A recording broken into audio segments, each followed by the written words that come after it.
jab, uppercut, leave you laid out on the floor. Try to duck and roll, hit and miss, now you counting stars. Should've practiced more, should've hit the mask, get out there more. Claim that you're the best. You gotta show me, son, actions over words, baby boy, is you real or what? Talking way too much, world come back sports, talking way too much, world come back sports, talking way too much, world come back sports.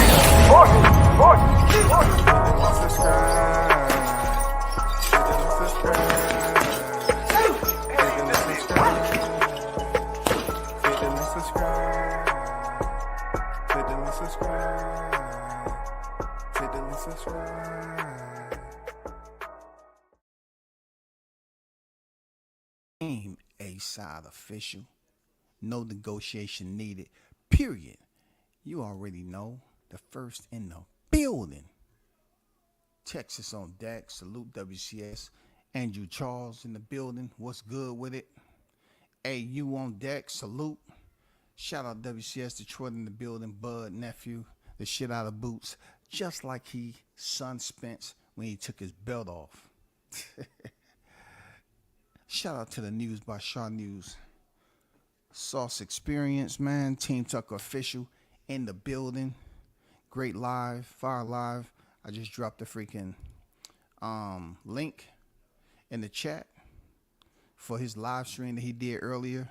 Really brought back a good archive of, you know what I'm saying, boxing history pertaining to the topic yesterday, and also highlighting Gary Antoine Russell, who is undefeated, who is a name that don't get much airplay.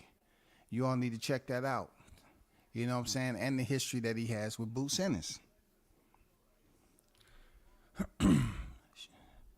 Andrew Charles said, I've been hard on Boots. I'm trying not to be. It's not his fault. It's not his fault. His fans annoy the ish out of me. Give me what he wants. Give him Bud. White on deck, I see you. Christopher White on deck. Salute WCS. Boots needs to fight Cobb since nobody wants to fight him. I agree with that. Cy on deck was good.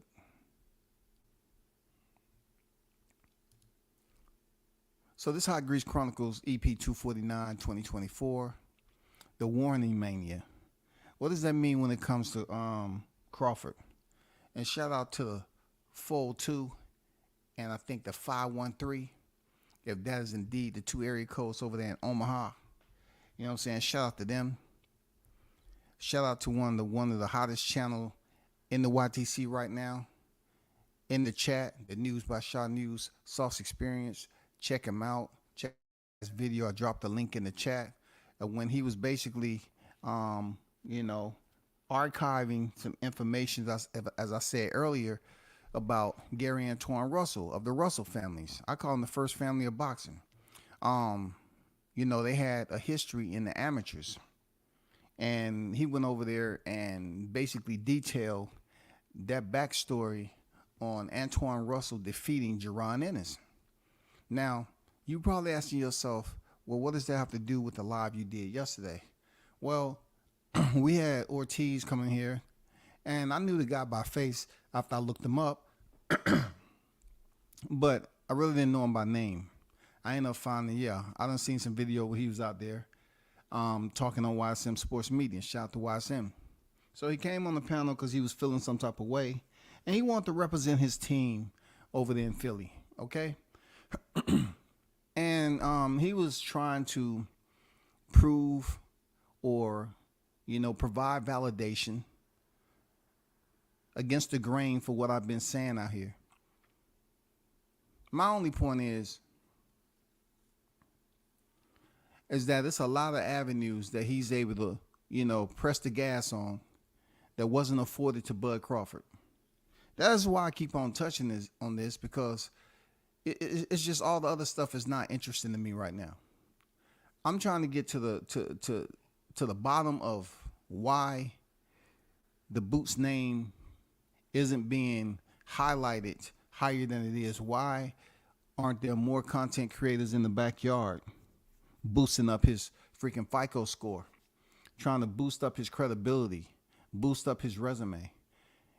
No shot at Ortiz or his people over there once again, but I do have, some bit of criticism based off what he said yesterday. One of the connections from what Shot News mentioned was that in the live stream, Ortiz mentioned that Boots used to fight at 141. Okay, what he failed to mention, in the highlight of him, coming on the panel anyway to defend, Jaron Ennis's honor, he didn't mention Gary Antoine Russell. You know what I'm saying? Because you see, what I do, right now I have a pretty decent recall memory, Ortiz. And I remember when I mentioned Jahai Tucker, and I wasn't trying to make it a Jahai Tucker live, and put the whole live stream on him. I remember what you said though, and I remember when I was talking with my colleague. We was talking about how that fight went. Everything seemed off. You know what I'm saying? People can tell. People that really know how that whole, electric boogie get down. You know what I'm saying? Dance hall affiliate. Know that he was off that night against Nicholas Flass. But I remember Ortiz mentioning, don't he have one loss? I remember you mentioned that. I remember you mentioning during the live stream, don't Jahai have one loss? As if that's supposed to stop everything from continuing. And also the reason why I brought him up, because my point in bringing him up was I believe wholeheartedly he'd give Boots a problem.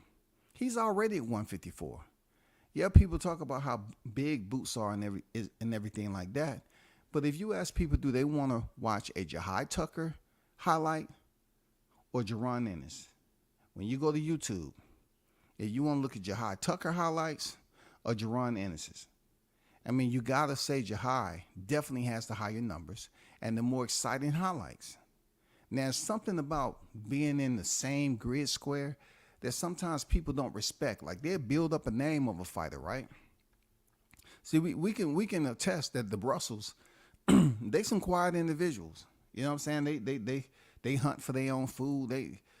Them some very intelligent group of black men there. Don't have nothing to do with boxing. Just like when you look at the live stream, listen to the video that Shaw News did with Gary Antoine Russell, and that was the first time that I really met him that up close and personal and seen all the Russell brothers from Gary Antonio Russell, Gary Russell, and Gary Antoine Russell. That was the first time I really seen them all in one slot when we was in Brooklyn. You know what I'm saying? So after he interviewed them, I say, damn, that dude's smart as shit. You know what I'm saying? Like, he talking some real shit. That's kind of why I told Shaw, I say, you got a watermark.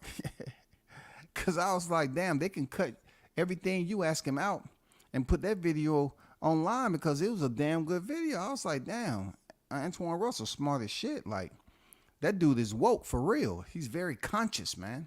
But anyway, getting back to the topic though. Some people out of sight, out of mind. But I brought up Jahai Tucker into the equation because I believe there's people out here that's thinking that a sparring session dictates, or it pretty much slowed down, or, taking a shot and saying somebody lost already, when I was saying that he would give Jaron Ennis a pretty good competitive fight at 154. They say how big Ennis is, but they don't plan on moving him up anytime soon. He's 26 years old. Jahai is freaking 21. And all of a sudden, he has a growth spurt and he misses weight. He has to move up to 154. Ortiz was on here saying that Ennis makes 147 easily.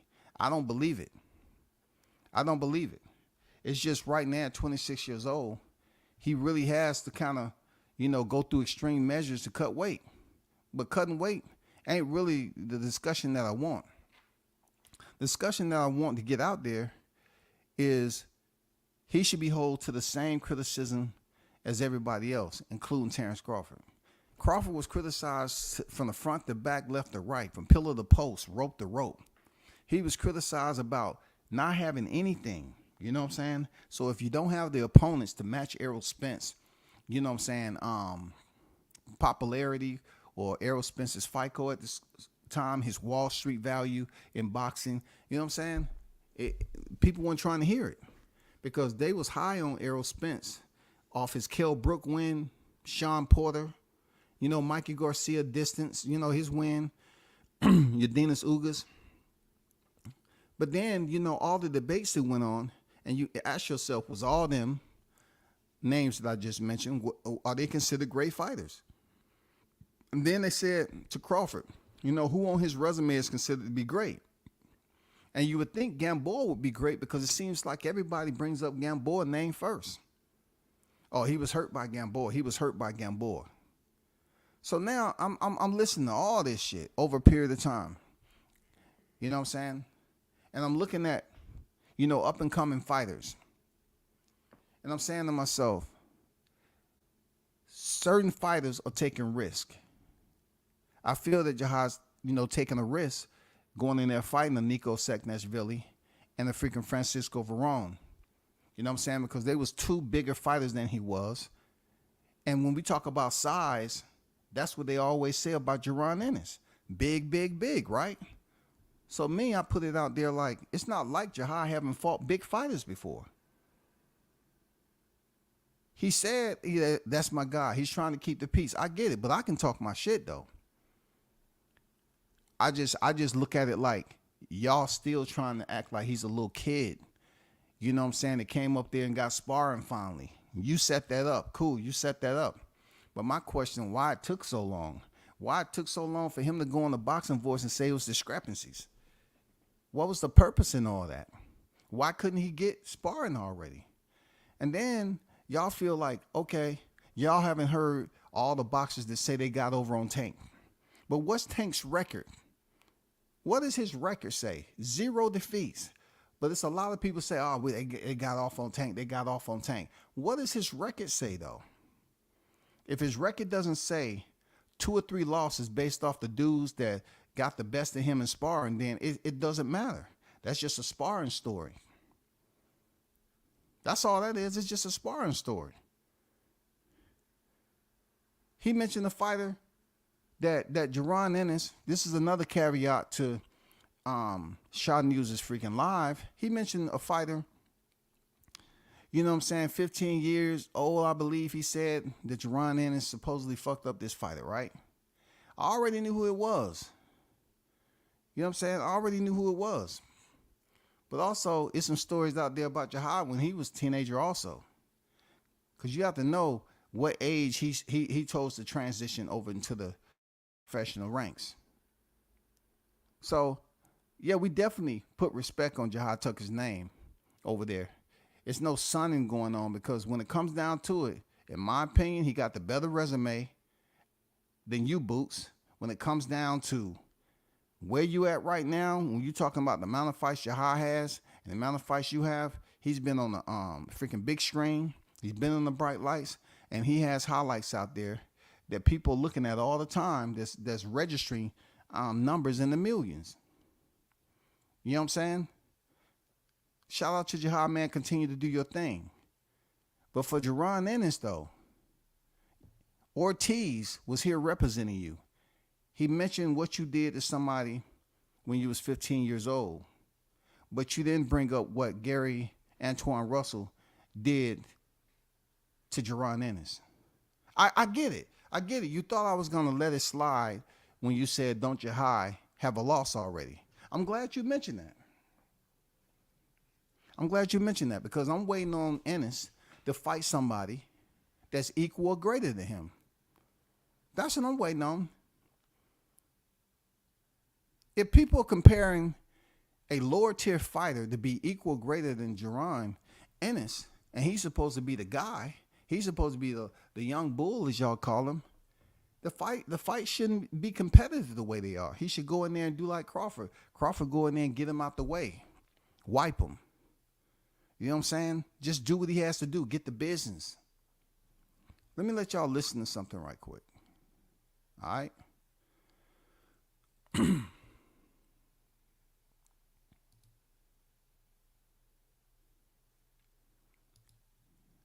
if you're in the building, as always, you know what I'm saying, hit the like button.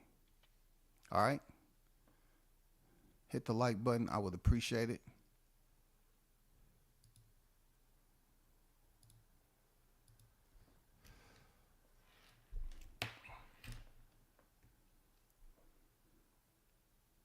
That's you came on here saying y'all. So I'm gonna say y'all too. Cause I'm figuring you either an Errol Spence fan, blending over to being a team Ennis. I don't know who you Bro, support the that's when you most. should be thinking. You want me to, how I found out about your champ? He ain't proved himself. Cause Errol Spence can beat everybody on his resume.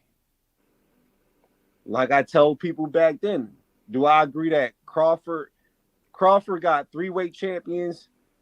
Do I agree with his undisputed being like a hard fight with what's the dude what's the African dude? Julius No, and Dongo. Julius and Dongo and all them, was they tough fights? No, Hank Lundy, that's my guy and all that. Okay, let's stop right there. So therefore, this is the guy who will bring in Hank Lundy, who has nothing to do with it. Hank Lundy did fight Crawford, but it wasn't for a title, any of that. You know what I'm saying? It really had no relevance into it. But what you did was do like everybody else is doing. I pay little attention to this shit. You discounted, right? Who Crawford earned his undisputed from at 140 pounds, Julius Ndongo, who was undefeated. You pretty much devalued that. You just jettisoned, his accolade. But yet you here to defend, and somehow you must have been out there for a while listening. You here to defend, and I've looked at several videos where y'all don't consider Jaron Ennis to have received that belt via email. You don't see it as that. Y'all are trying to dress it up as if it's all a part of the plan, mandatory. Jaron Ennis was, I heard somebody say Jaron Ennis was Errol Spence's mandatory for 3 years. 2 years, 3 years, whatever. He was mandatory forever and a day. So the whole point in y'all saying that, y'all was over here at the WBO like you all was waiting on Crawford or whatever. And then you switched over to really the lane that you always wanted to be in, because most of the interviews I see, even Jaron Ennis, he was leading towards Errol Spence to win. You know what I'm saying? He was leading towards Errol Spence to beat Crawford. Now, back to Ennis with your resume. It's okay for Ortiz to come over here and vouch and advocate for you, but they're not being totally genuine with you following the administrative, and this is just a protocol in boxing and how to set yourself for the mandatory, and he was in this spot for this longer time. When you look at your resume, your resume is bland. There's nothing to it. It's elevated music at 31 fights. You know what I'm saying?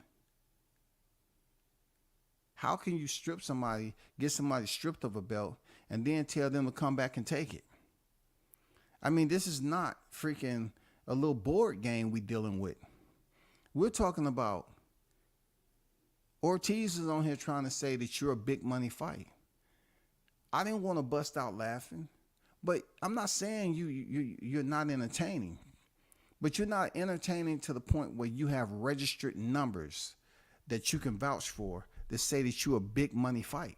It's none that's out there. And when I ask Ortiz, who's saying that he's a big money fight? Who's saying this? And he said, they saying it over here. I go to the hood, they this, that, and the other. I'm like, come on, bro. But I get where he's coming from. He's there to basically show loyalty to his gym. I get it. But some loyalty, all loyalty, is not good loyalty, especially when you're dead ass wrong. He knew that Crawford was going to win. Only thing I got with Crawford Did he his pick resume, up a not with a championship from Hank favorite, Lundy? huh? Did he pick up a championship from Hank Lundy? No. Like you said, with the contract, you agree to terms, then a contract. Let me get up out of here. I just want to let y'all know who exactly that I'm talking about. But I want you to listen to another snippet where I disagreed with, because if you look at my title, it said Team Jaron Ennis say He has higher ring IQ, bigger fighter, and they also mentioned reflexes in there. They was talking about than Crawford. And also, we're going to get on Charlemagne the God, now mentioned as a boxing aficionado. You know what I'm saying? That's crazy. But let me let you listen to this snippet right here. And shout out to YSM Sports. Let me see if this is it right here. And listen to what Ortiz had to say when asked by YSM Sports. Just pay close attention now. What up? Boots versus Crawford and Spence, man. Knockout. So, Boots versus Crawford and Spence. Ortiz said knockout. Now, one thing WCS do, I just don't say the knockout deal. I really try to process and do fight comparisons. I just don't say the knockout because that's not always the case with fights, because stylistically they match up differently, right?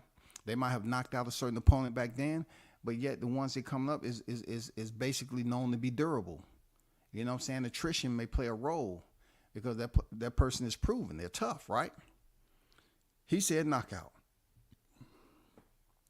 He believes, first of all, let's get to the boxing IQ right off the back, right off the top. He feels that Boots is a generational fighter who basically, when it comes to these other fighters that he's being compared or linked up with, he has better boxing IQ. I understand advocating, but when you straight up capping, man, it's just the problem I have, man.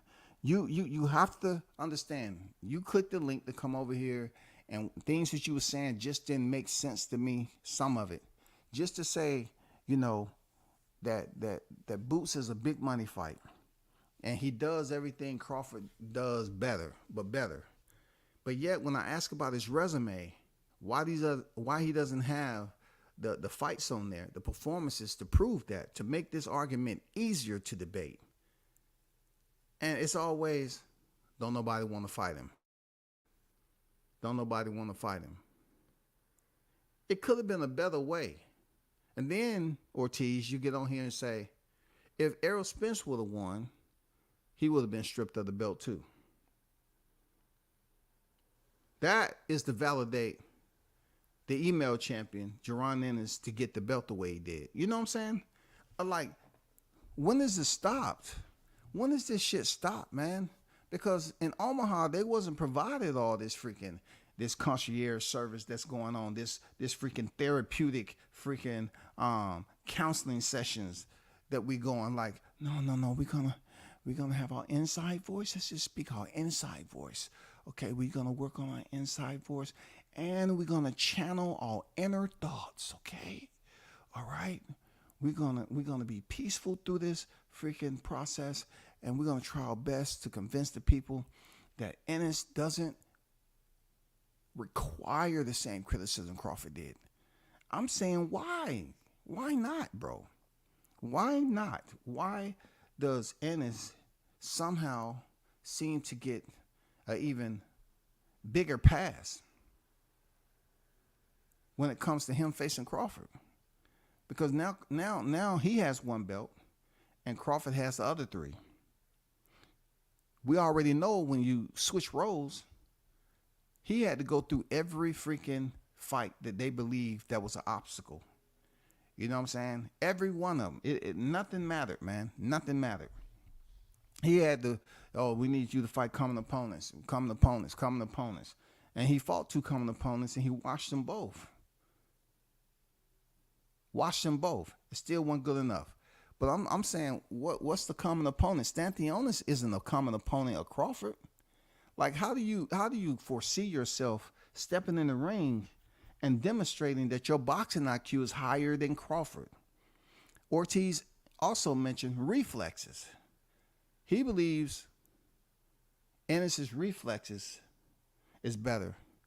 I'm looking for a fight where he can prove that, like not in one breath that someone's going to say Ramon Villa, who got his name off Rashidi Ellis, will prove that you have astounding reflexes in the ring with a fighter who was just standing there in front of you, waiting to take some punches, take 3, 4, 5, whatever you want to clock him in at, just to give his 1-2. You know what I'm saying? That's not Crawford. That's not Bud.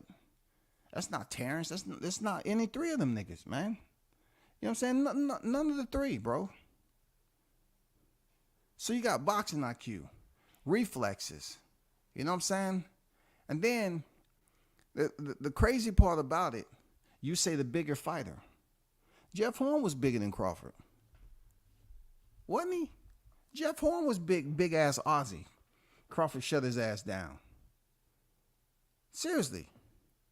Carol Brook was supposed to be big. Oh, my fault. They was damn complaining that he fought at 154 and he had to drop weight down to 147 and he looked weight drained. I get it. So Kell Brook was weight drained and all the time they was bragging about the boogeyman of the 147-pound division welterweight. Errol Spence Jr. being the boogeyman because he's such a big welterweight for that division. When Crawford fought him, he was also weight drained.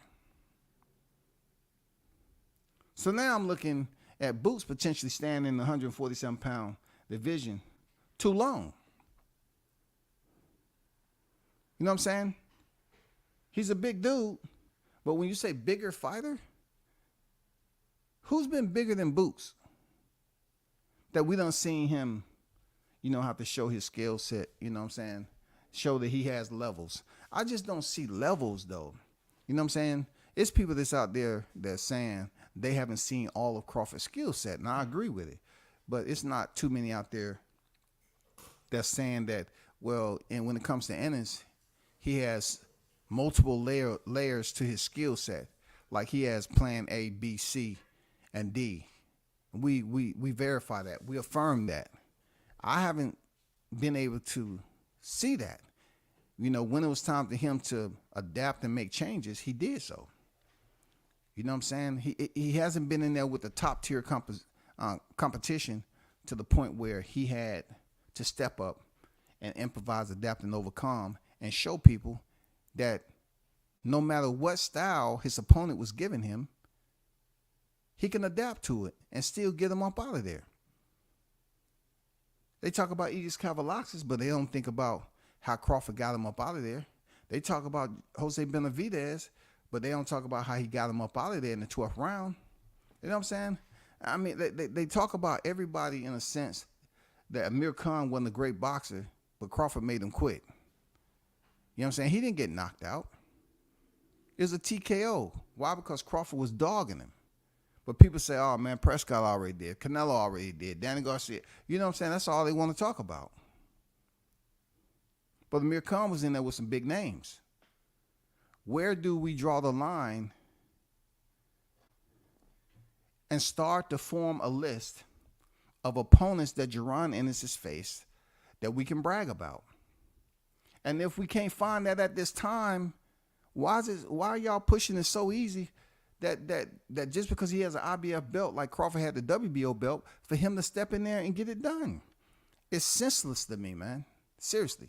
It don't make any sense at all to me. Like, continue to listen to this. And shout out to YSM. This is his audio, okay? This is his audio. Yeah? Knockout. It's going to be easier than what people think. Everybody talking about he don't got the experience or anything like that. People talk about that experience. This kid been doing it his whole life. You feel me? He say Boots been doing it his whole life. But yet Gary Antoine Russell met you during that younger period in your life when you was doing it your entire life, and he beat you. It's been on record that Russell has made it perfectly clear what he did. You know what I'm saying? He has not been shy about speaking on that. So when these guys say he's been doing it, like, yes, plenty of guys been doing it their whole life. It's plenty of guys that had wins over guys in freaking, the amateurs. But when you have a win over somebody in the amateurs, people still talk about it.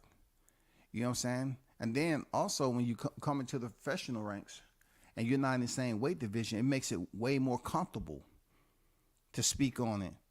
You know what I'm saying? So that was in the amateurs. We in the professionals now. That don't mean anything. It does if you ain't trying to fight the person that beat you in the amateurs. You know, it'd be good if we can link that up a different way and try to make these fights. That's a big deal too. Some of these guys fought a heavier or lighter weight classes, whatever the case may be, and came into the professional ranks. And the person that they beat, they're in totally two different weight classes. So, you know, when you're talking about the best of the competition in there with one another, it don't work out like that because things change when you cross over to the professional ranks. But I don't get what Ortiz is giving all these accolades of reflexes, boxing IQ, you know what I'm saying, the bigger fighter, as if they don't say that about Crawford, though. You're not just going in there with Crawford, you're going in there against Bomac, too. Bozy is not out coaching Bomac. Come on, man. You know, come on. No, them two together, that whole team over there, they got it together. They understand, man. They're dialed in. The data is collected, and they've been doing their studies. They've been taking the boxing curriculum serious, and it shows why they're inside the square. You know what I'm saying? They take what they've learned in the classroom onto the big stage, and they perform amazingly. I haven't seen an amazing fight from Boots yet with a top-tier opposition. Somebody's got to make that change, for real.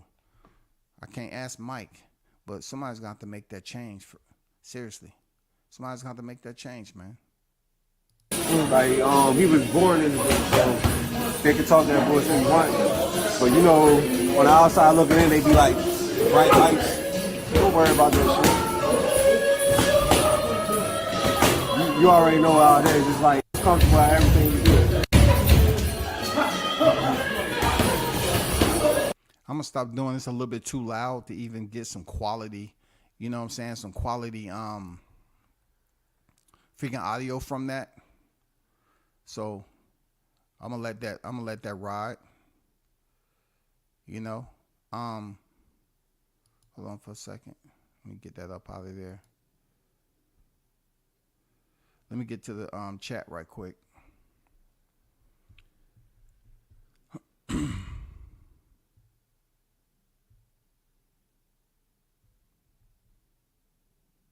Shout out to the OG Mr. Golden. Salute to you.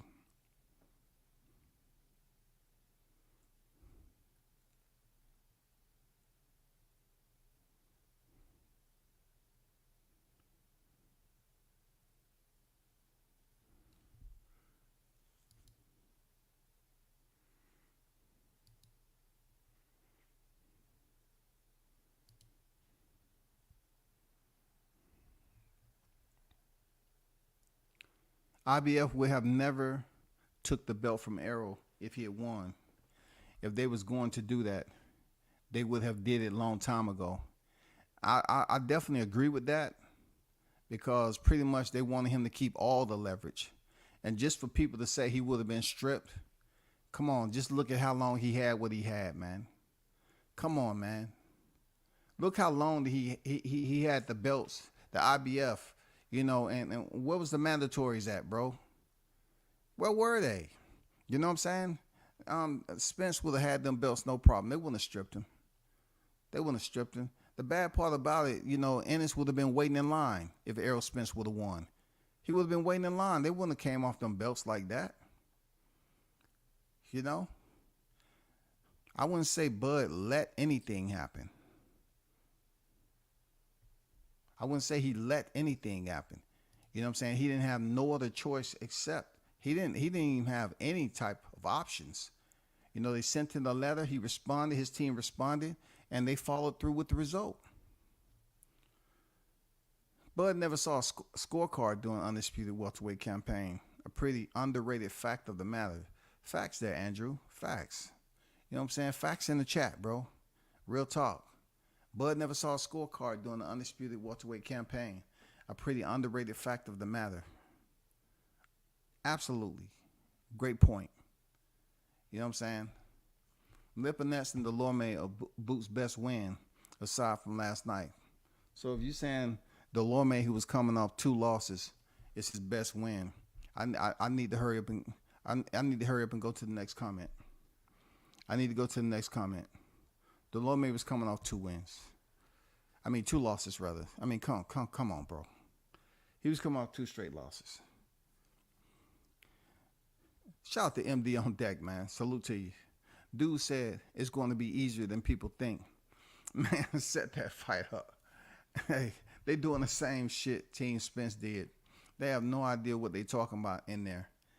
Look, this is what I mean. Look, it's okay to hold down, like, you know what I'm saying, loyalty and trust within your gym. I get it. But when you say something that's already been presented to us as a visual, before all that July 29th shit, everything before that was just talk. It was banter. It was back and forth debates. It was people getting mad at each other. They was trying their best to vigorously defend any type of damn narrative they was pushing. This shit was all over the YTC, y'all. But then he goes in there and he beats Spence easy. And Bud does it so strict that they don't even give him credit for it. But you don't want to consider this guy to be a lethal threat, a danger close guy to give Boots his first loss? Because you all are up here saying he did it too easily. The fact that we was going for Errol Spence so much and he did it so easily. His hardest fight was his easiest fight. You know what I'm saying? That's what they're saying. His hardest fight was his easiest fight. So he ain't really fought nobody. Have you ever seen some dumb shit being said like that? And they're using the same sentiments that I used when Crawford was stepping there with Errol Spence. I look at these videos and they say it was a 50-50 fight. Anybody who followed me, I said he don't have a chance in hell to beat Crawford. He doesn't have zero. He doesn't look any type of numeric value higher than 0. I say he doesn't have any chance of defeating Crawford. And Crawford went in there and erased any hope early. You know what I'm saying? You can tell all the energy, all the shit he was generating, all the insults, all the criticism. You know what I'm saying? All the doubt. He went in there and made easy work of Spence. And then they say the man was weight drained and all that excuses they wanted to use. How is that going to help Boots to say it's going to be easier when the narrative was Crawford hasn't fought anybody that Spence can't beat? They say Spence can beat everybody on Crawford's resume. But one thing they left out, they was pretending like Spence can beat Crawford because of who he had on his resume. They underestimated Crawford as being an elite fighter. An elite fighter. They underestimated him. You know what I'm saying? They took him for a joke. They took him for granted. And it backfired. In 9 rounds, they was taught. Some people love on-the-job training. And that's what Crawford gave them. He gave them on-the-job training. You need to not take it so lightly just based off you devaluing my resume based off who I am as a fighter. I have all stoppages at welterweight division, but you're not giving me no credit for anything I've done on my resume. Did you hear what I just said? I have all stoppages at the welterweight division, but they're giving him no credit for what he achieved early in his career at 40 and 35. But now Boots is on deck. He gets the belt the most administrative way you can possibly get it. And people up here are talking like, that's okay. That's okay. He got it the way he's supposed to get it. He was next in line. Crawford was stripped. It wasn't like Boots had anything to do with it. I mean, come on, bro. Y'all cannot be up there seriously bragging that is the way you wanted to see him get the belt. Like they were saying the other day and the day before that, he didn't fight Crawford for the belt. You haven't been able to go in there and look across the square and say, damn, it's finally here. Whoever your corner is, y'all looking across there, y'all seeing Crawford, y'all seeing Bomac, y'all seeing freaking Esau, y'all seeing Red Spike. You know what I'm saying? Like, y'all haven't had that moment yet to go across there. But yet all this talk and people coming in here saying crazy stuff online, you know what I'm saying, and underestimating a fighter's ability. A fighter that's considered pound for pound best, the highest of the high. People get tired of me talking about it. But them people are haters too. That's all. They haters too. Because they don't want to do anything to change the narrative that they out here pushing. You know, from Spence to now the Boots. For anybody to say that's going to be easier than what people think is out their mind. I don't know what they thinking. They're out their mind. Literally, they're just up here loosely, you know, walking around here reckless, like they don't have no awareness to what happened at the T-Mobile Massacre July 29th. They just around here just, you know, kicking it like it's at the school playground or something, man. Like they just going over here, yeah, I'm going to swing on the swing sets and jump off a little bit, get on the sliding board, yeah, run around the field a little bit. Man, that's not what we doing here. You have to show the same energy and criticism that you gave Crawford Spence to now a fighter who have less, way less than both fighters that was brewing for 5 years. That fight was brewing for 5 years. This fight right here is not really started to boil yet. It's just people up there trying to goddamn act like, okay, let me throw a pebble in that water and make it ripple, and so they can believe it's boiling. It hasn't even started to boil yet, bro. Nobody's up here really talking about that shit. It's just locals. You hear what I'm saying, Ortiz? It's just locals. Y'all are pushing this. You got people in your backyard that's not even talking about pushing this fight. They busy talking about other shit. They want to talk about Crawford. They ain't talking about boosting. And Ennis deserves to be boosted up. You know what I'm saying? Like I said, he's doing what he's supposed to do. You know, carrying himself the way he's supposed to in boxing. He's a good guy. You know what I'm saying? He's a good guy, man. But his you know, somehow, some way, people don't know who he is like that. Ortiz tried to say the other day that Jaron Ennis was bigger than Tim Tszyu. What?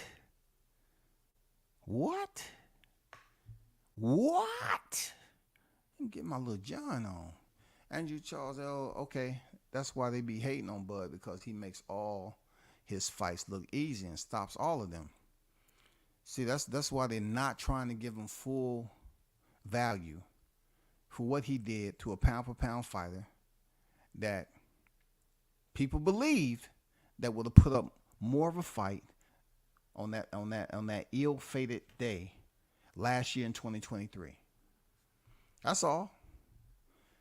They thought EJ was going to win, move up, and drop the belts. They did. You know what that was. They gambled wrong twice, right? They gambled when they left the WBIBF,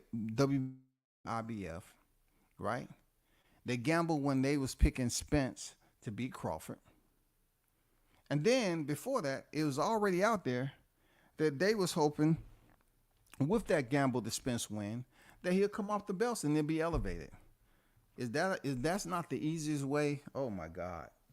If that's not the easiest way, dog. You know what I'm saying? Like, you can't have that many fights, but yet you want to earn your first championship different than a lot of people that's your peers in your age group. It's a lot of them cats out there that actually fought for a title, man. That's your age group. You need to hold yourself to a certain standard to say, I might need to step up. You are getting this gym fame like other fighters that I know. You have sparring fame right now. You have sparring fame that they're attempting to blossom over there, you know, in all this land, this boxing land that's out here. They trying to plant seeds for you there. But you can't plant seeds unless you're basically growing your fan base, man. And people are talking about you. Nobody's talking about you just because y'all want to build up your notoriety off Crawford. It's time to let that shit go, man. Crawford already put out the freaking tweet. Did he not? He said, tell them, matter of fact, he said, tell the people that want to see it, put the check up. If not, tell them stop talking about it. How clear is that? How clear is it? That's clear enough, man. That's clear enough.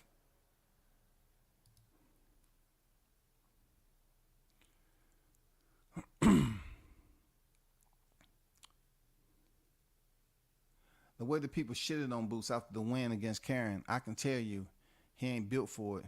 You can tell from the press, them boos hurt his feelings. Talk that, man. Come on, man. Come on, dog. Come on. What? Man, that night was supposed to be one of his grandest nights. But like I said before, when I saw Tank walk past him and just look over there, and I think he might have just gave him a head nod or something and kept it moving. It wasn't no hugs or anything. Boots was standing in the door with his title. Man, come on, man. Like, yeah, you won that interim, but goddamn it, who did you defeat to get it? It wasn't nobody special. Even though, you know, people just treat that interim title, okay, whatever. But it's the way you looked, and that's what I'm saying. What you said in the post-fight conference, you could have did, bro. Ortiz say it's harder to fight fighters that don't want to get knocked out. That's the excuse they're using. You know what I'm saying? Like, oh, he wanted to be a runner, so it was difficult. I almost assure you that if Crawford was in there with Korean Chudigan, he would have found a way to slow that man down.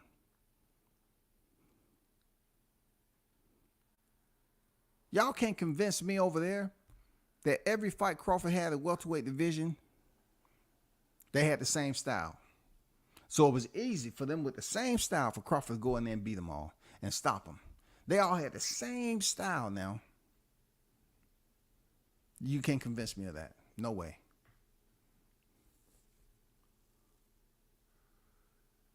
Let's pretend but Canelo is going to happen later this year or earlier next.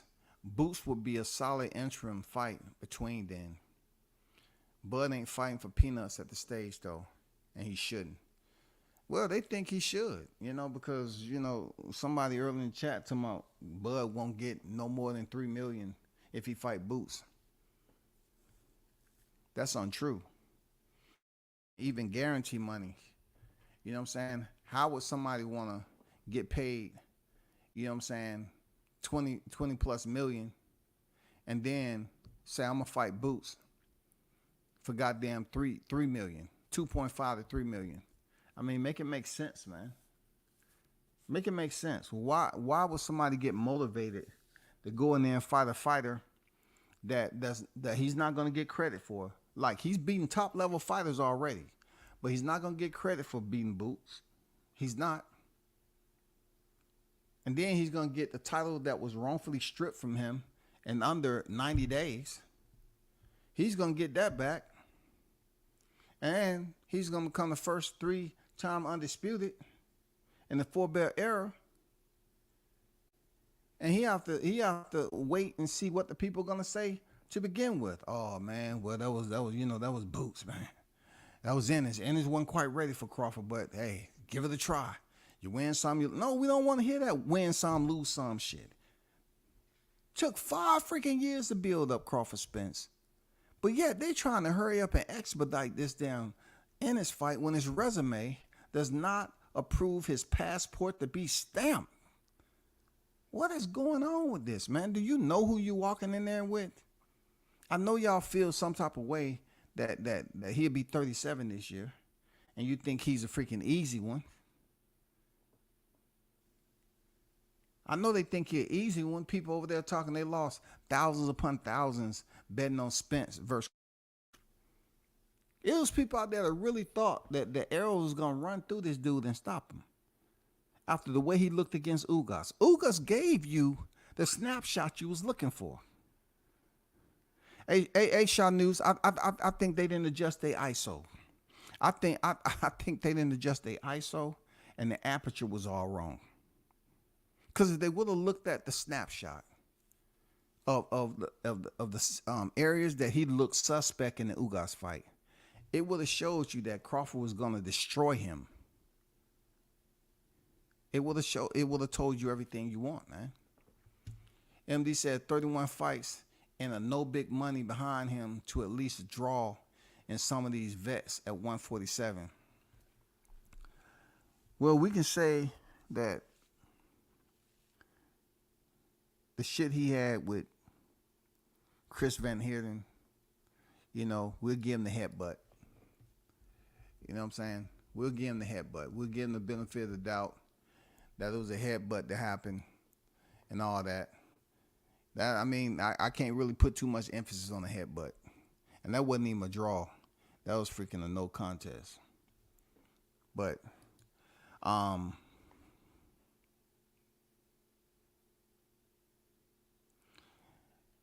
also with the draw to since I reread your comment, MD, at least to draw in some of these vets, okay? So therefore, when you're reading the comments, expect me to run and then return if I just don't feel I read your comment properly. So you're right, to draw in some of the vets, they saying nobody wants to fight them. You know what I'm saying? Nobody wants to fight Ennis. So what vets are going to fight Ennis, though? If he's not really calling them out. He was calling out Barrios. They found out they're not getting the Barrios fight. You know what I'm saying? And then they're going with Stantionis. They're revisiting where they were in the ranking system. You know what I'm saying? They revisiting Stantionis, who's kind of jacked up too. You know what I'm saying? He's supposed to be did this, that, and the other, and took step aside money and was not even being relevant. You know the way he could have been. Now he's about to, him being the fighter he is, he's about to go in there and potentially face a guy that's not really relevant. That had a long, had a hiatus, wasn't doing too much of anything, took step aside money. I mean, he didn't get the fight he wanted, none of that shit. But I like the fight. Depending on how he gonna look, man. I like the fight. It's all good. You know what I'm saying? It's okay. The last time we seen Boots fight was last year anyway. So if that is indeed who he's in fight camp with, we just have to wait till the freaking news is announced. You feel me?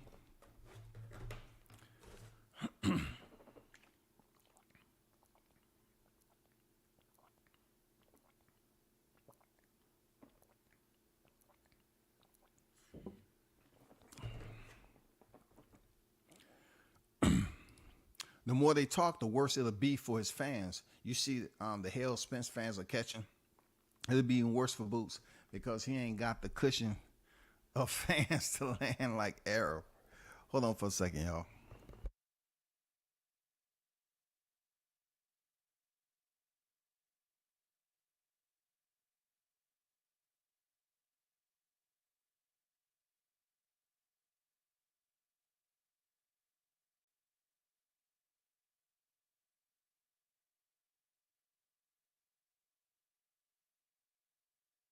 All right, we back. Yeah, I totally agree with that, MD. You know what I'm saying? I totally agree with that. They definitely don't have the cushion. You know what I'm saying? Of the fans like Arrow had. Definitely Arrow have a larger fan base, no doubt about it. You know what I'm saying? No doubt about it. Arrow had the bigger fan base. But, to hear people out of the gym acting like Ennis has this fan base, and for people to treat him the way he did when he, fought Koran, should have told him something. It's almost like they're trying to avoid everything because they're gonna try to let these people, these voices out here, push him into the freaking ring with Crawford. Like they're gonna force the hand of Crawford to accept Boots Ennis, and he don't have the qualification for it. You can't take us through years and years of debate with Crawford Spence and then expect us to let up when it comes to Ennis. Don't take it personal, bro. But you don't expect us to go through all this turbulence, man. And then take it easy on you, like everything is going to be sunshine. It's raining over here on Crawford, but it's a cloud over here. It's not a cloud over here. Clear skies and sunshine all day on Ennis. Crawford put in more work, but yet he's still getting more criticism.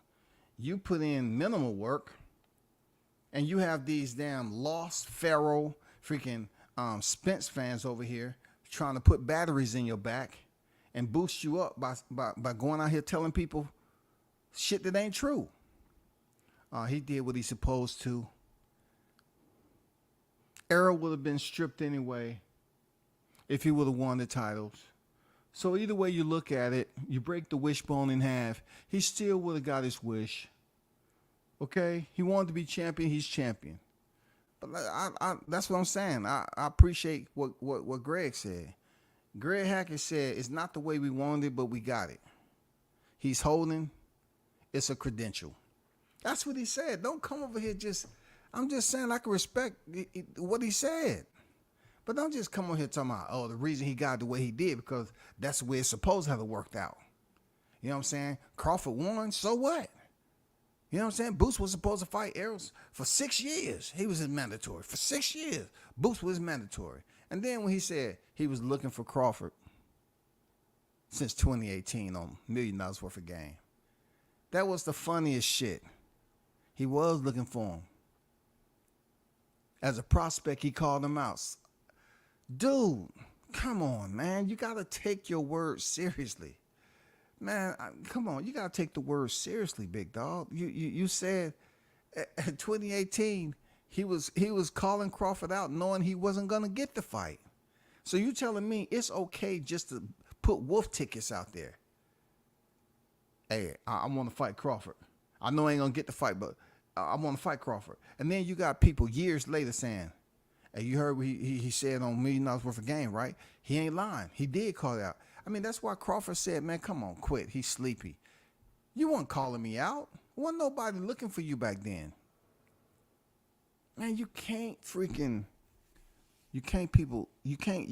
say things like this and want us to take you serious, bro. You know what I'm saying? You just can't do that, man. You just can't say Ennis was calling out Crawford as a prospect, knowing he wasn't getting a fight. But we just gonna let it linger out there that he did actually call him out, knowing he wouldn't be ready. Knowing he wouldn't be ready for Crawford if Crawford said yes. There's some people out there that's saying, hey, when you gonna fight freaking Gary Antoine Russell again? You know what I'm saying? In the professional ranks. I'm just saying. D-Lo on deck, what's good? There are a lot of matchups Boots could be made that would draw intrigue and boost his profile and wallet if he won. Hopefully he doesn't squander his peak chasing Bud. That's exactly what we're seeing, Andrew. It seems like that is exactly what is going on. It seems like that is exactly what we're witnessing. Bud. This is what I said before about Deontay Wilder too. I say, how can a fighter get rewarded off a fighter that they didn't really give respect to and pay homage while they was champion? But yet the fighter that beat him got all the rewards and accolades that fighter, that former champion, never got. So I'm saying this for Bud. How can he be such a poor standard fighter? Undervalued. But yet, if Spence would have won, oh man, it still would have been parading over there. PBC, oh my gosh, Showtime would have said, oh, thank you. Hey, we're gonna get back with you in 3 days. I think we're gonna do another 2 or 3 years. Now that Spence won, we made all this money. We appreciate it. But no. Crawford crushed, ruined, fragmented, splintered, chipped. Oh my God. He just destroyed the man so much that Showtime said, we're out. We can't do this no more. We're out. We can't do it. We can't do it, period. I'm out. Was he supposed to do anything less? No.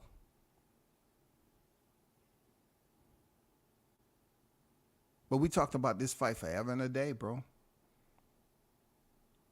So you can't continue to ride off the wave, the momentum, the vapors of Terrence Crawford without building your own brand off your resume.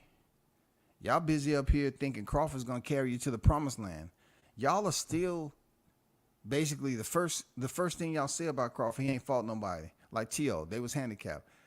Y'all continue to say, okay, he ain't did shit, but y'all want to fight him though. Make up your fucking mind. Has he did something that you respect or not? If so, say that first and then say, with that said, I want to fight him. But y'all look stupid when you say he ain't did shit. He ain't did shit. But I want to fight him. He say he the best. No, you know he the best. But y'all just don't want to give him credit. These boxers follow the same routine all the time. They know somebody the best, but they want to shoot it down like, oh, he got holes in this game. Bro, the holes you're talking about is you walking blindly, you know what I'm saying? And you fall into a well. That's the holes you're talking about. Something that's going to swallow you up. Something that you ain't going to be able to get out of. You can talk all the shit you want. But I don't know what's going on with this system in boxing, man. Y'all act like y'all can see shit go down in front of your face. You can see the ass whooping take place of an elite fighter that was on the pound for pound list too. But when it's all said and done, it was too easy. I want to make up 1,000 excuses. And I want to act like it's an asterisk that's supposed to be there. Come on, bro. The man beat him up fairly. They have to want to make that fight, man. I like that. I'm going to say it over and over. Them fellas got exactly what they wanted from the IBF, an interim strap, and eventually the championship without taking a punch. I agree, D-Lo. You know what I'm saying? I agree. You know what I'm saying? That is the route they wanted to take. You know, just like when Rick Glacier was on Barbershop Conversation with with Bill Haney. You know, he said that they took a deal for the WBC, you know, that the route they won for that, a fight for the interim title. They took a deal for that. For Devin Haney to get the WBC, to be elevated to the WBC. Bill didn't say anything. It's still out there. Look it up yourself. You know what I'm saying? Deals are being made all over for a fighter to get benefited. But at the end of the day, like, you got compeers of yours that's in their 20s too, and they already on 2 or 3 they on 2 or 3 divisions already, champions. You got to say to yourself, bro, you got to catch up. You got to catch up. Crawford's about to step out the sport, and you acting like, okay, now he gone, let's get to work. Come on, bro. Boots ain't chasing Bud. They are creating the illusion, and they have been and are chasing Bud. They all about, you know, saying Bud name that, you know, they want to say that Ennis has a better IQ. He's a bigger fighter. He has better reflexes. Man, you know, a part of me wants to see the fight, but the bigger part of me wants to see him get the grandest fight. Him and Canelo, to see Crawford from where he's been proving himself his entire life. He goes in here and basically destroys Spence on the biggest fight, supposedly. He made it look like the easiest fight. To going up multiple divisions to face Canelo Alvarez and go in there and beat him. You know what I'm saying? To go in there and beat him.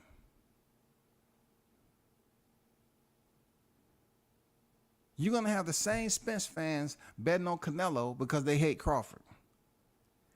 And then the same people that just came back and was able to get inside a nice home and have a roof over their head from losing everything from the Spence Crawford fight, they're going to be right back out there.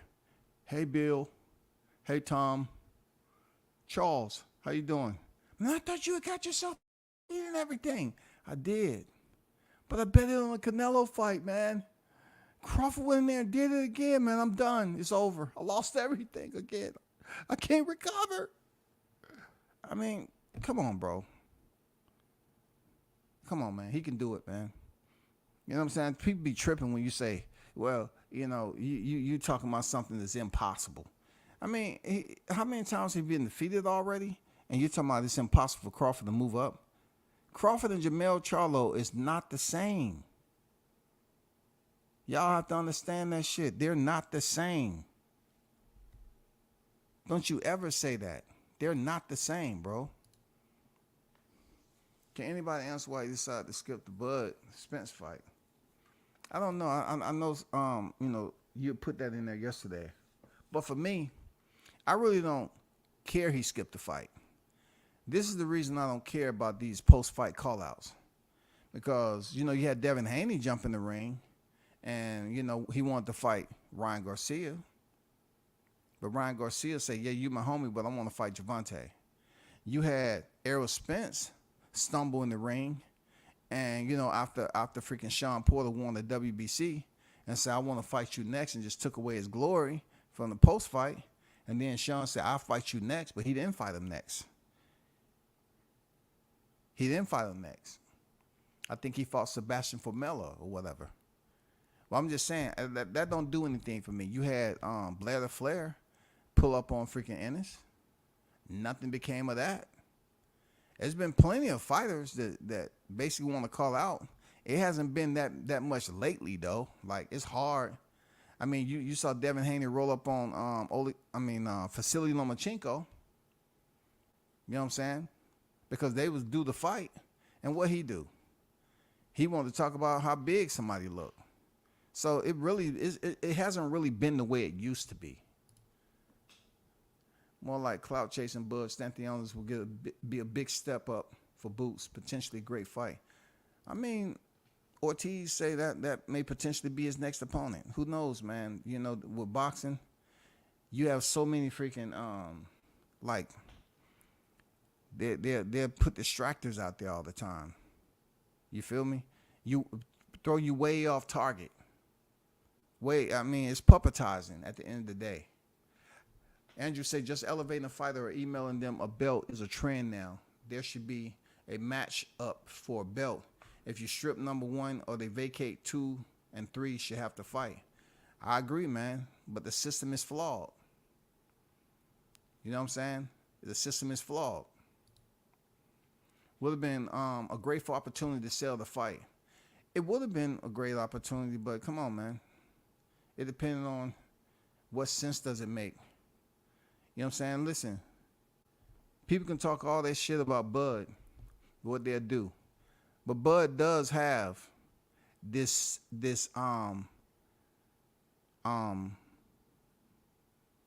presence about him that people just don't walk up on him and get in his face like that. They don't. Hank Lundy talked this shit. You know what I'm saying? Jose Benavidez talked this shit. What happened? Like, dudes just don't pull up and go face to face with Bud like Lundy and freaking Benavidez. You don't see dudes doing that. Yeah, you want to hop in the ring post-fight. Well, you must gonna wait by the freaking announcer, Jim Gray or something, and talk, because dudes just don't pull up on Bud and get in his face like that. You might get slammed on your head. You might get suplexed. You know what I'm saying? You might get choked out. You know what I'm saying? We're talking about something other than boxing, bro. Dude know how to wrestle and all that shit. You talking about a whole nother freaking situation happen. So that's probably why you don't see people just going up there, jumping in the ring and talking shit to Bud. Man, he has this aura about him that people respect and they know not to fuck with him.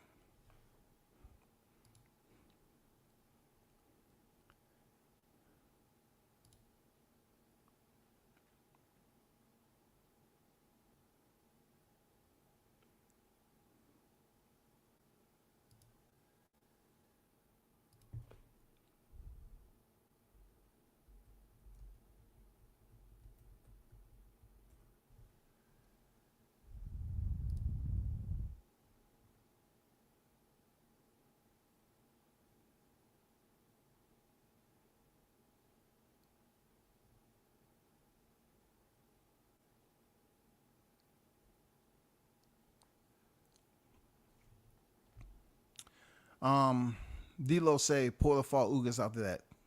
No doubt. Appreciate it. Appreciate the drop. And it looked like people were saying that he was gonna get beat, and Ugas didn't do enough to take the belt from the champion. I wouldn't call Ennis green. He's damn near OG compared to the young guys behind him.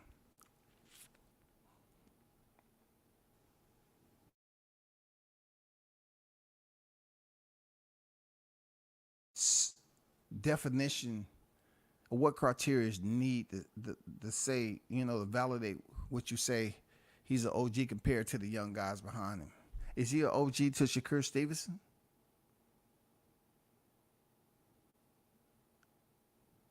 Or Shakur is not considered behind him? And Shakur may be, let me check. Shakur might be older than him right now.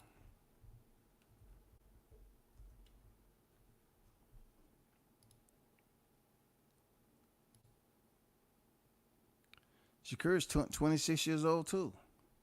Jess Ban Rodriguez, he's pretty young, 2-division champion. You know what I'm saying? More accolades. You got Devin Haney, Teofimo Lopez.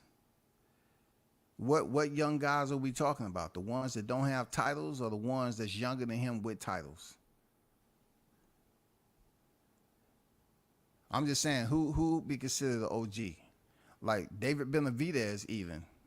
David Benavidez is young as shit. He's just a big motherfucker that don't look like his age. Let me look up David Benavidez. I think he's like young as shit too. What his age is? 27. He is 1 year older than Boots. He's already a multi-time world champion. You know what I'm saying?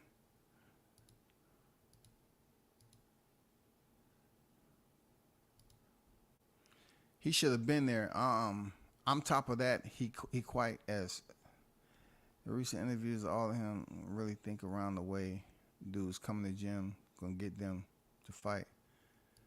I won't put anything on Wise. He's doing what he's supposed to do, really. If you have a nesting egg right there, a nesting bed right there, you know what I'm saying? You should interview, the fighters that come in there. You definitely should put the light on fighters that's coming in your gym. No doubt about it. Don't just interview Ennis. Yeah, I mean he's following standard format, man. You should take advantage of the youngins every now and then that's in there to the big dogs, because just think about the footage you have on a youngin that's working themselves up, and they grow up to be one of the greatest to ever do it. You got footage on it.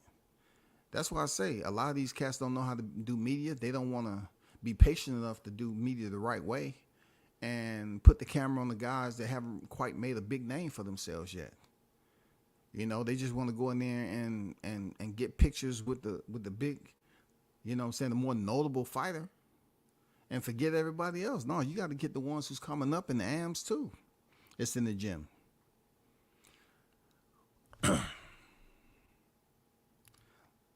Let's talk about the voice of boxing, Charlemagne the God.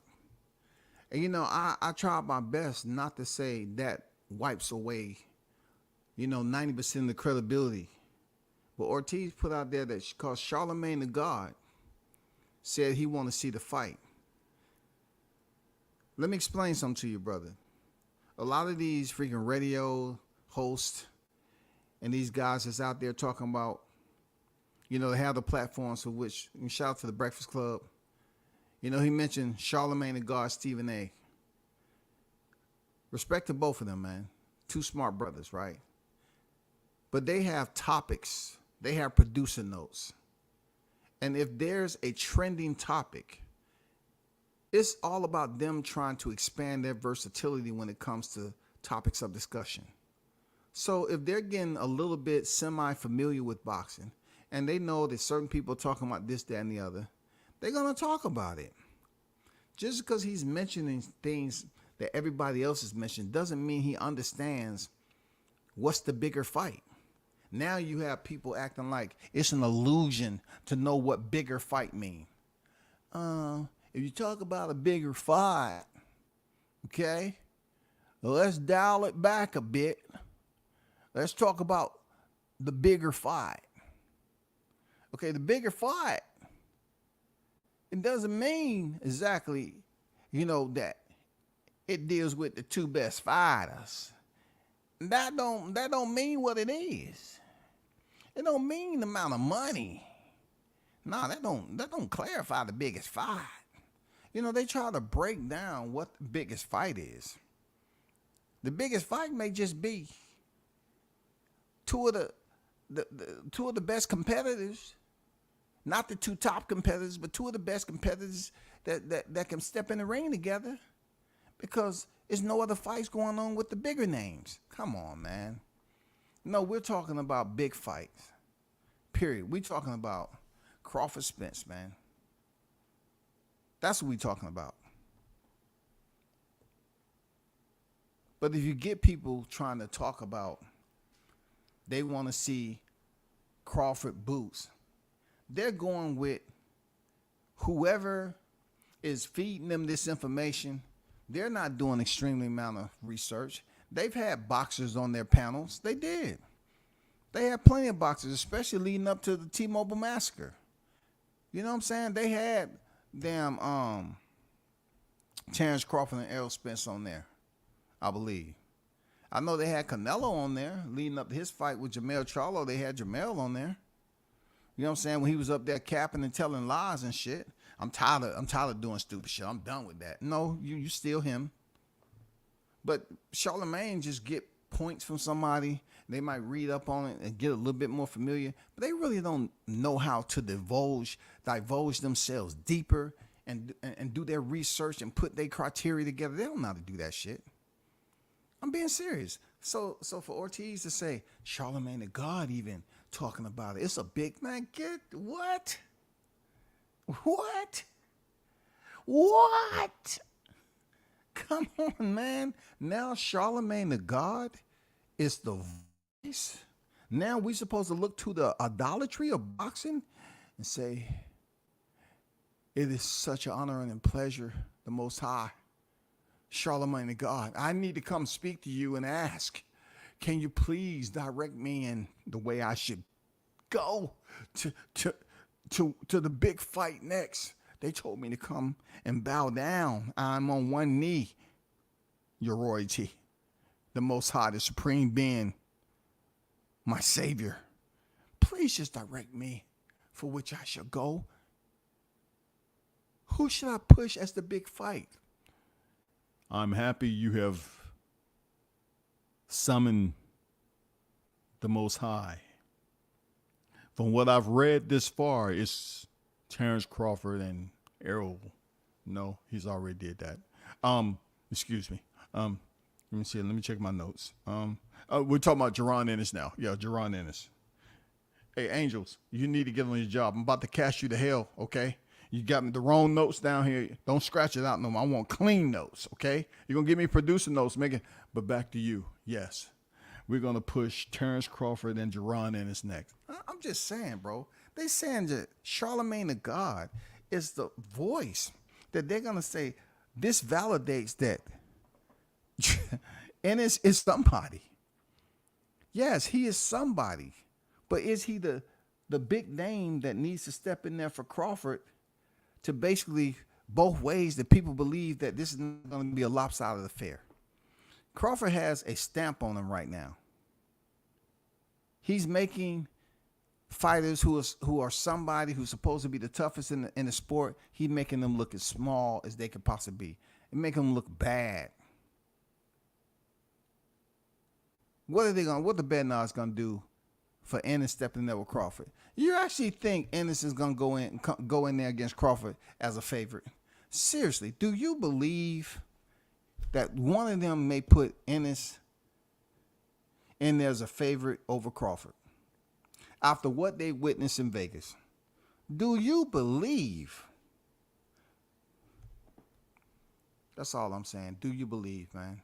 They said the voice of boxing now is Charlemagne the God. If he mentions your name, you have been stamped with the golden ticket. Charlemagne the God now. You have been stamped with the golden ticket as being a big fighter, regardless if you're not putting up no numbers on pay-per-view, mediocre resume, subpar marginal. But as long as Charlemagne the God has mentioned your name, you have been anointed. I'm here to tell y'all that is a bunch of bullshit.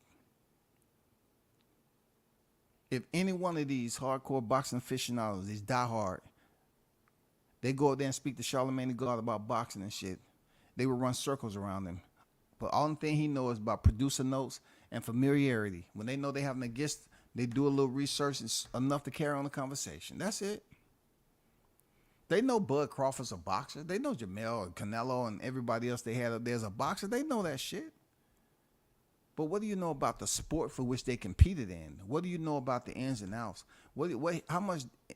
How far back can you go to have a conversation, a dialogue about that person?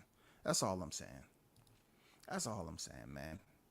Jessica on deck, I see you. What's good? What's good? Salute to you, Queen. How you feeling?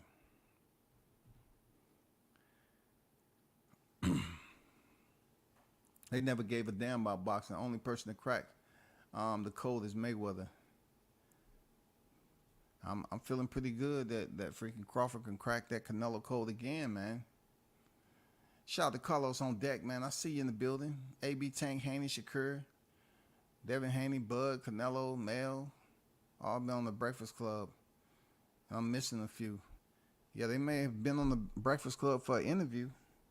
But as far as, you know, these guys like Stephen A. and Charlemagne the God being able to talk in depth about boxing, you know what I'm saying? You ask them, well, who you think Devin Haney should fight? They're going to go right off what they've been hearing on social media. If people have been pushing Devin Haney to fight Gervonta, he should fight Gervonta. Why? Because they're in the same division. No, they used to be in the same division. Oh, well, they still should fight because people are talking about them. That's what I read. You know what I'm saying? I mean, that's the way it's gonna go with him, bro. I like Charlemagne, smart dude, man. But when boxing, no, he shouldn't be referenced as the voice, a reference that you're saying to boost, you know, Ennis freaking credibility out here in the streets that he's a well-known fighter. No.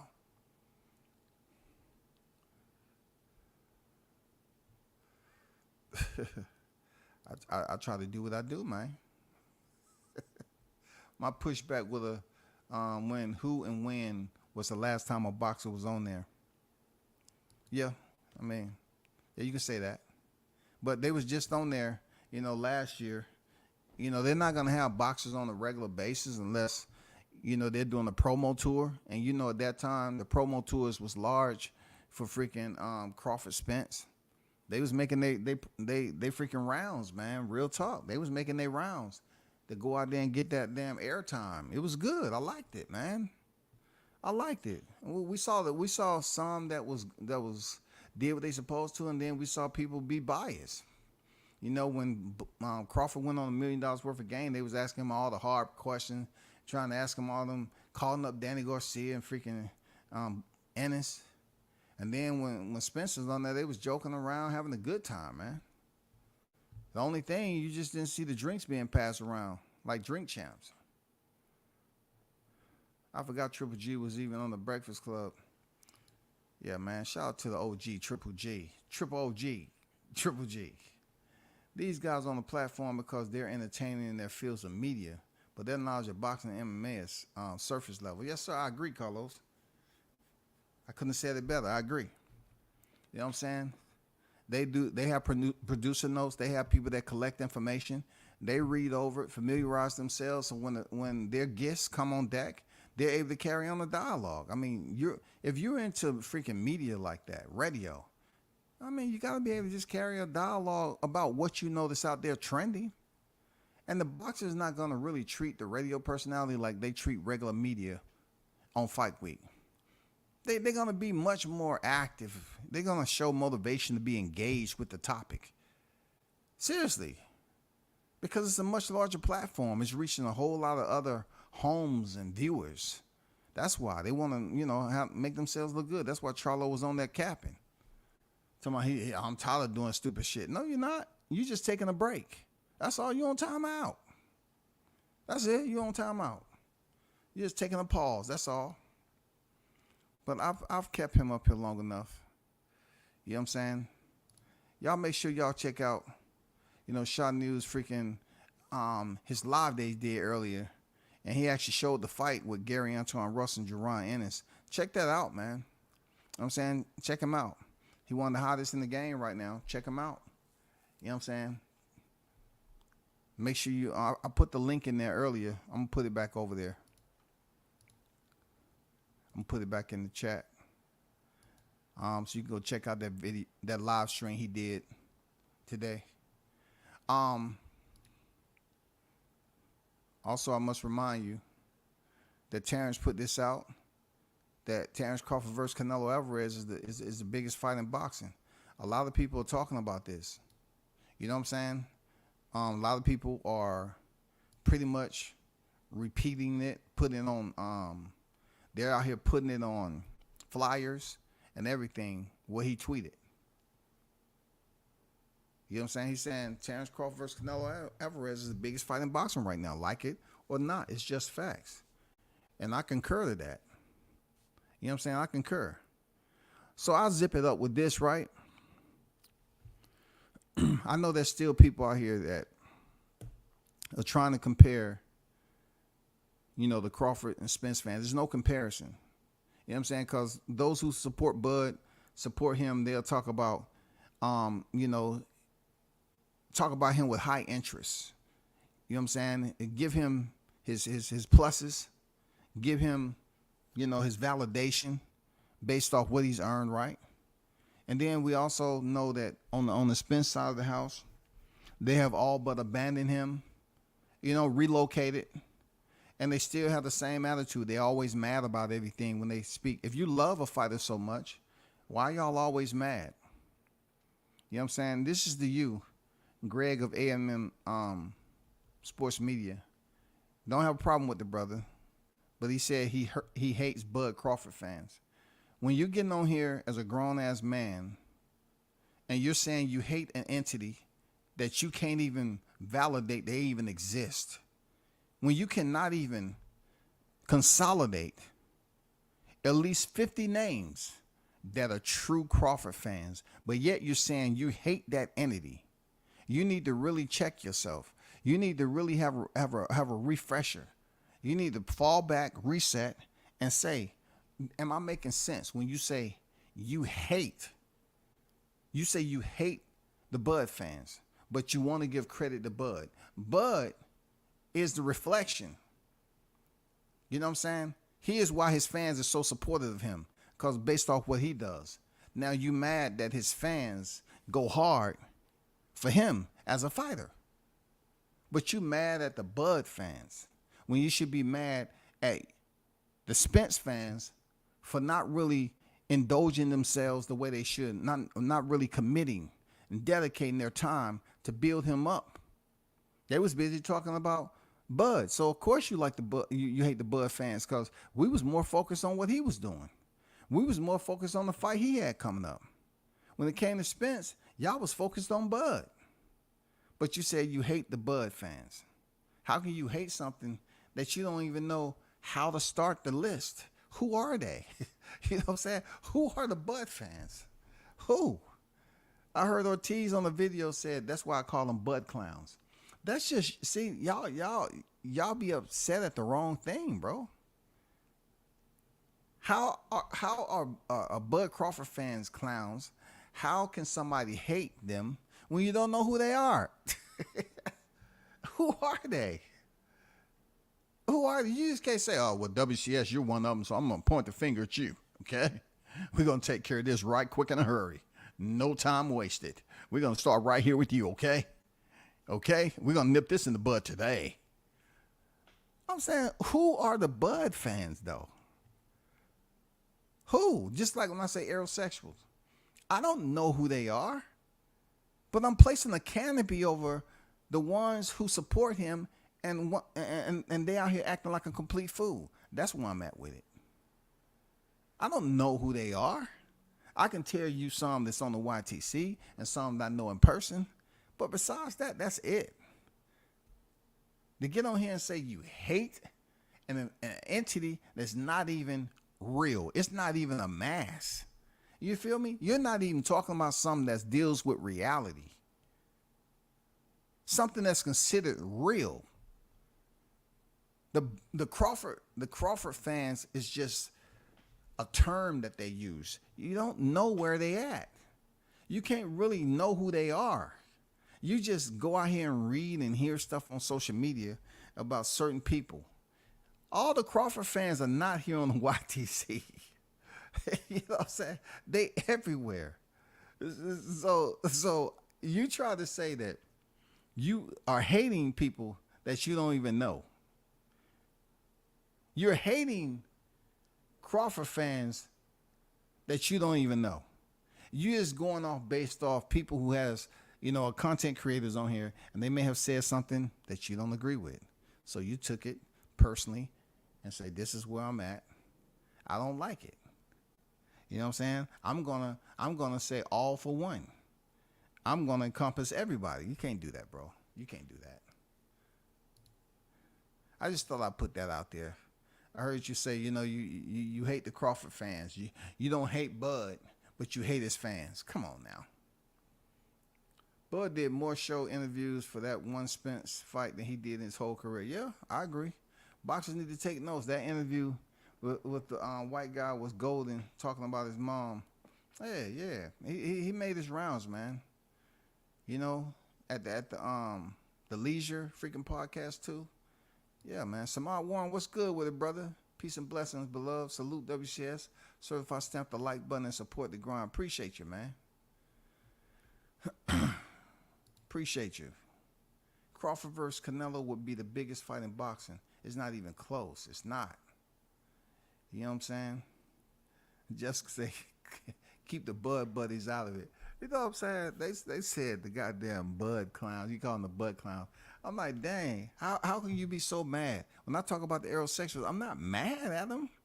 Because I know not who they are. Just because I know people in the YTC who rock heavy with Spence, that's not the entire group. My numbers are off. I'm unable to provide a consensus to collect data so I can have documentation and post that shit on a screenshot.